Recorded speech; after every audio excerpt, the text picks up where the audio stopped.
Welcome to the channel. My name is Matthias. Today we're going to talk about Marauders issue 6, written by Jerry Dugan. So I wanted to cover this issue because here we have the Marauders under attack. We have a group of D-list villains trying to stop the Marauders from ever going back to Madripoor. So I have to remind you guys that the whole MO of the Marauders during this time was to rescue mutants in countries where they couldn't put the Krakoan gates. Madripoor was one of these places. The thing is that this whole fictitious country is sort of under the control of the Verendi, better known as the Hellfire kids. So they're pretty hell-bent on stopping any type of mutant operations within the country. So now they sent this group of, again, bargain bin villains, because there's no relation between any of these characters. You have Executioner, we have Hate Monger, that, at least to my knowledge, he's never been a ex-villain in general. And last but not least, we have Yellow Jacket, who is the most interesting of the three characters. So what happens is we have Executioner and Hate Monger get on board the Marauder ship. They get into battle. Executioner, in the heat of the battle, he actually stabs Pyro. And on the tip of his spear, he has a small little ship where we have Yellow Jacket. And I really enjoyed this idea. So the thing is, Yellow Jacket actually enters Pyro's bloodstream. He finds his way up to Pyro's eyes, and he stays there because the idea is that once they return to Krakoa, he's going to start spying for the Verendi there. Now, this whole battle actually started because the Marauders actually tried to board a ship that had these Russian power suits that can cancel mutant powers. And these Russians were popping up all over the place near Krakoan gates, trying to stop the Marauders from saving other mutants. They started to be really dangerous, and these power suits were sort of tied to Madripoor. Now, Kate Pryde is able to board the ship, and she encounters two characters. The first one is Donald Pierce, a classic ex-villain, part of the inner circle of the Hellfire Club. Now, the other person is Chen Zhao. She was a character first introduced in the series.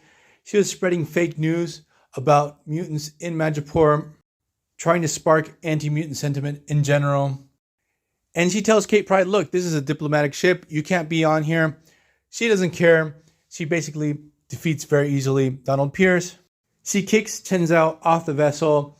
While this is going down, the rest of the Marauders defeat Hate Monger and Executioner.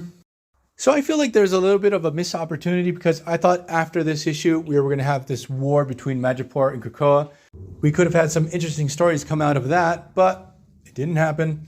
And what happens is Kate Pryde decides to captain this ship that they have seized, take it back to Krakoa and study these Russian body armors to see what makes them tick, while the rest of the Marauders stay on their vessel and they also go back to Krakoa. And what happens is Sebastian Shaw was actually hiding in one of these body armors. So the main thing with Sebastian Shaw in this series was that he was really angry by the fact that Emma Frost had put Kitty Pryde in a very important role within the Hellfire Club. He created this very elaborate situation where he got himself into place to be able to kill Kitty Pryde and no one be the wiser. He wants to get her off the table and put someone in that place that would be more loyal to him.